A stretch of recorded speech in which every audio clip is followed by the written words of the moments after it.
25শে March প্রচার পর্বের শুরুতেই নন্দীগ্রামে মুখোমুখি অভিষেক বন্দ্যোপাধ্যায় শুভেন্দু অধিকারী। বুধবার নন্দীগ্রামে যাচ্ছেন অভিষেক বন্দ্যোপাধ্যায়, জনসভা আছে। একই দিনে নিজের কেন্দ্রে কর্মী সভা বিরোধী দলনেতা শুভেন্দু অধিকারী।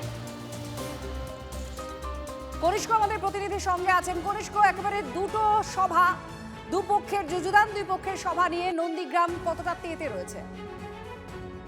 দেখো, একদমই তুমি জানো ইতিমধ্যেই ভোট ঘোষণা হয়েছে। আজকে রবিবার রিও প্রচার রাজ্য জুড়ে বিভিন্ন জায়গায় হচ্ছে। তার মধ্যেই পূর্ব মেদিনীপুরে অবশ্যই ভর কেন্দ্র বলা চলে নন্দীগ্রাম। আর সেই নন্দীগ্রামে আগামী 25 তারিখ দুই মহারথী, বলা যায় রাজনৈতিক মহারথী, শাসক দল তৃণমূল কংগ্রেসের অভিষেক বন্দ্যোপাধ্যায়, অপরদিকে বিধানসভার বিরোধী দলনেতা এবং বিদায়ী বিধায়ক বা বর্তমানে বিজেপি প্রার্থী শুভেন্দু অধিকারী। নন্দীগ্রাম 1 ব্লকে স্টেট ব্যাংকের কাছে অভিষেক বন্দ্যোপাধ্যায় কর্মসূচি আছে দুপুরবেলা। অপরদিকে দেখা যাচ্ছে ঠিক একই টাইমে বিরোধী দলনেতা নন্দীগ্রাম 2 নম্বর ব্লকের রেয়াপাড়াতে তিনি কর্মসূচি করবেন। দুই ব্লকের দুই নেতা দুই জায়গায় কর্মসূচি করবেন এবং সমগ্র বিষয়টাকে নিয়ে রাজনৈতিক উত্তাপ যে এই মার্চে আরো বেশি বাড়বে এটা আর বলার অপেক্ষা রাখে না। ইতিমধ্যেই কর্মী সমর্থকদের মধ্যে সেই উন্মাদনা দেখা যাচ্ছে এবং উৎসাহ। দুজন একে অপরকে আক্রমণ করেন কিনা, তাদের মন্তব্য উঠে আসে একে অপরের বিরুদ্ধে, বা কোন বিষয়টা রণকৌশল কি ঠিক হয় এই নন্দীগ্রামকে কেন্দ্র করে, সেই বিষয়টা কিন্তু দেখার এই মুহূর্তে জেলার রাজনৈতিক মহল কার্যত তাকিয়ে রয়েছে। ধন্যবাদ।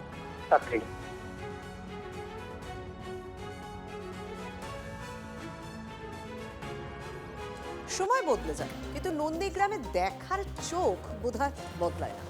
যখন শুভেন্দু অধিকারী তৃণমূলে ছিলেন তখন তার চোখ দিয়ে নন্দীগ্রাম দেখতেন মমতা বন্দ্যোপাধ্যায়। তার বিরুদ্ধে প্রার্থী হওয়া পবিত্র করের ক্ষেত্রেও একই পর্যবেক্ষণ শুভেন্দু অধিকারী। যার চোখ দিয়ে বয়াল 1 ও 2 দেখতাম, পবিত্র ভাই, তার সঙ্গে কিছু ব্যক্তিগত বিরোধ হওয়ার জন্য তিনি তৃণমূল কংগ্রেসে যান। আবার সেই কুরুচিকর মন্তব্য যাদেরকে বলেছিল তাদেরকে আপন করার চেষ্টা করছে ভিতরে ভিতরে। এ যেন 2021-এর পুনরাবৃত্তি, নিজের নয় অন্যের চোখে নন্দীগ্রাম হিসেব। 21-এর মহাযুদ্ধে প্রার্থী হওয়ার পর মমতা বন্দ্যোপাধ্যায় বারবার বলতেন নন্দীগ্রাম দেখতেন শুভেন্দু অধিকারী চোখ দিয়ে। আর 26-এ নন্দীগ্রামের বিজেপি প্রার্থী শুভেন্দু অধিকারীর মুখে যেন তারই প্রতিধ্বনি, শুধু নামটা বদলে গেছে।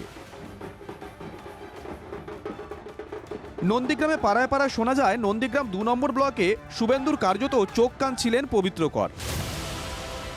বিজেপি সেই ঘরের ছেলে তৃণমূলে যোগ দিয়েই শুভেন্দুর বিরুদ্ধে প্রার্থী হয়েছেন। পবিত্র স্পর্শে তৃণমূল কাঁটা দিয়ে কাঁটা তুলতে চায়, তা ছিল নয়। একদা সহযোদ্ধার প্রতি সৌজন্যই দেখালেন শুভেন্দু অধিকারী।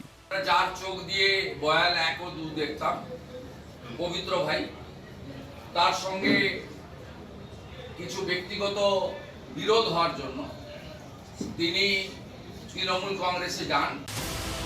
নন্দীগ্রামের ভোটের অঙ্ক নিয়ে যারা চর্চা করেন তারা বলেন 2021 থেকে বিজেপির শক্তঘাঁটি হিন্দু প্রধান নন্দীগ্রামের 2 নম্বর ব্লক।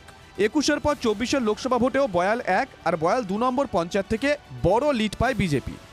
আর এই বয়ালে এক নেতার ফুল বদলে হলদি নদীর পারে নানান চর্চা চলছে। শুভেন্দু যখন বিপক্ষকে নিয়ে কৌশলী, তখন নিজের মতন করে ঘুঁটি সাজাচ্ছেন মিতভাষী পবিত্র। যে কুরুচিকর মন্তব্য করতো সেগুলা টোটাল বন্ধ রাখছে। কেন? আবার সেই কুরুচিকর মন্তব্য যাদেরকে বলেছিল তাদেরকে আপন করার চেষ্টা করছে ভিতরে ভিতরে। আবার আপন করবে, আবার বিভিন্ন রকমের প্রলোভন দেখাবে, সেই প্রলোভনে কেউ পা দিবেননি। সৌজন্য সম্ভ্রমের মধ্যে ঘর ভাঙানোর খেলা পুরো দমে চলছে নন্দীগ্রামে। তৃণমূল পবিত্র করে স্ত্রীকে জালে টানলেও বিজেপি হানা দিচ্ছে জোড়াফুলের ঘাঁটিতে। এরই মধ্যে সেবাশ্রয়ের পর বুধবার ভোট চেয়ে নন্দীগ্রামে পা রাখছেন অভিষেক বন্দ্যোপাধ্যায়। পূর্ব মেদিনীপুর থেকে কনিষ্ক মাইতির রিপোর্ট, TV9 বাংলা।